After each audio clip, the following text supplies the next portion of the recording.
Assalamualaikum. My name is Sanajved and I am a student of BS Clinical Psychology from University of Sialkot. Now I am going to talk about intellectual disability. आज हम intellectual disability पर बात करेंगे.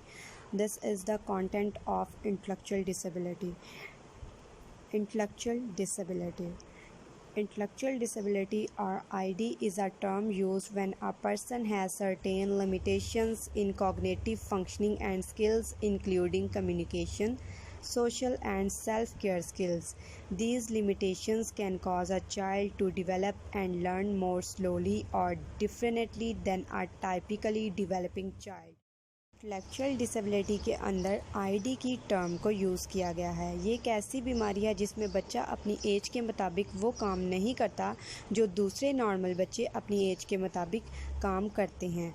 अगर 10 साल का बच्चा school going है तो उसके बहुत सारे दोस्त होंगे, वो हर चीज़ को वक्त पर करता है, उससे कहा जाए तो वो बात को मान लेता है। लेकिन जो इंटेलेक्चुअल डिसेबल बच्चा होता है वो स्कूल गोइंग नहीं होता। अगर वो स्कूल गोइंग होगा भी तो वो उस वे में नहीं होगा जिसमें नॉर्मल बच्चे होते हैं, वो बातों को अंडरस्टैंड नहीं कर पाते। नेक्स्ट हम इसकी टर्म्स को पढ़ेंगे।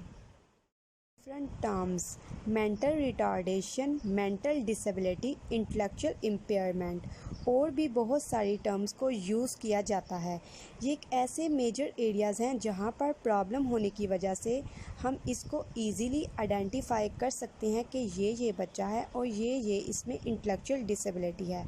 नेक्स्ट हम पढ़ेंगे intellectual disability starts any time before a child turns 18 and is characterized by problem with both intellectual functioning or intelligence, which include the ability to learn, reason, problem solve and other skills, and adaptive behavior, which includes everyday social and life skills. Disability किसी भी वक्त शुरू हो जाती है। जब कोई बच्चा 18 साल का होता है तो दोनों के साथ ये मसाइल शुरू हो जाते हैं। इंटेलेक्चुअल फंक्शनिंग का काम करना या जहानत में कमी होना, ये सब इसमें महारतें पाई जाती हैं। नेक्स्ट हम पढ़ेंगे science of intellectual disability. Sit up, crawl और walk later than other children, learn to talk later और have trouble speaking, find it hard to remember things, have trouble understanding social rules, have trouble seeing the results of their actions, have trouble solving problems. Intellectual disable बच्चे दूसरों बच्चों से बाद में चलना सीखते हैं, बाद में बात करना सीखते हैं, बोलना बाद में सीखते हैं, चीज़ों को बार बार याद रखने में उनको मुश्किल पेश आती हैं, परेशानियों को हल करने में मुश्किल होती है। आगे हम इसके मेजर एरियाज़ पढ़ेंगे। सबसे पहले है डेवलपमेंट। डेवलपमेंट का एरिया सबसे खास होता है हर बच्चे के लिए, क्योंकि हर बच्चे ने इस एरिया से गुजरना होता है, लाइफ के टास्क को अचीव करना होता है और ये एरिया ही बताता है कि आपको इस एज में कौन सा टास्क करना है।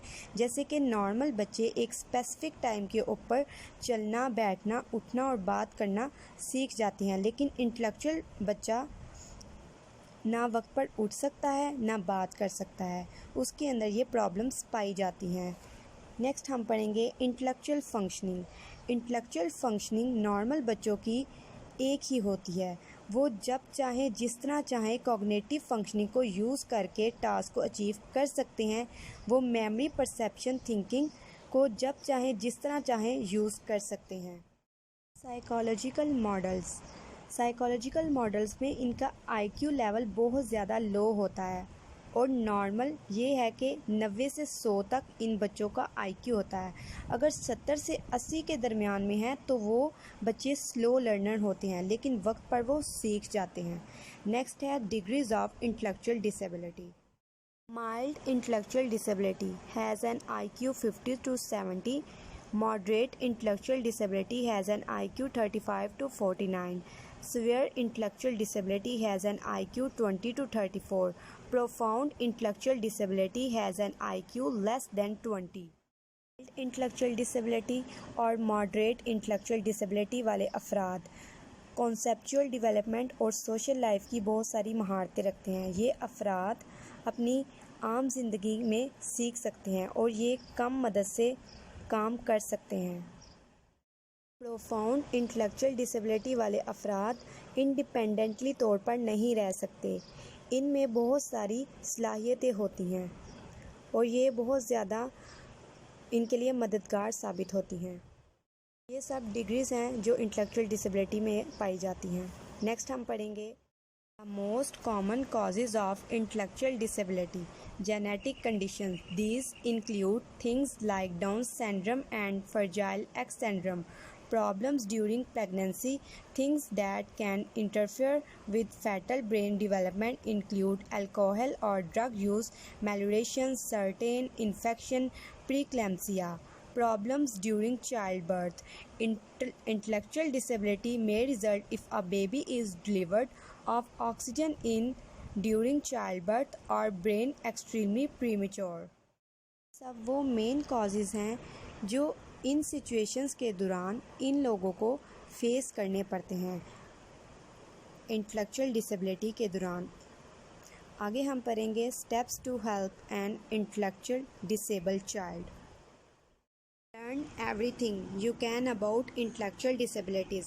The more you know, the better advocate you can be for the child. ये वो स्टेप है जो इंटेलेक्चुअल डिसेबल बच्चों के लिए मददगार साबित हो सकता है कि हम उनके एक बेहतर एडवोकेट बन सकें। नेक्स्ट हम इसकी टाइप्स के बारे में बात करेंगे जो बहुत ज़्यादा अहमियत रखती हैं। Intellectual disability in reading, problems in letter and word recognition, problems understanding words and ideas, poor vocabulary skills. Intellectual disability in maths, intellectual disability in writing, messy writing, problem with spellings, intellectual disability with language, problems retelling a story, issues with understanding words meanings, issues crying out directions. Math में उनको पढ़ने में दुश्वारी होती है और जो वो गंदी राइटिंग करते हैं वो सब में उनको दुश्वारी पेश आती है और जो वो मुंह से लफ्ज़ का इजहार करते हैं उसको बोलने में उनको बहुत ज़्यादा मुश्किल का सामना करना पड़ता है। Thank you.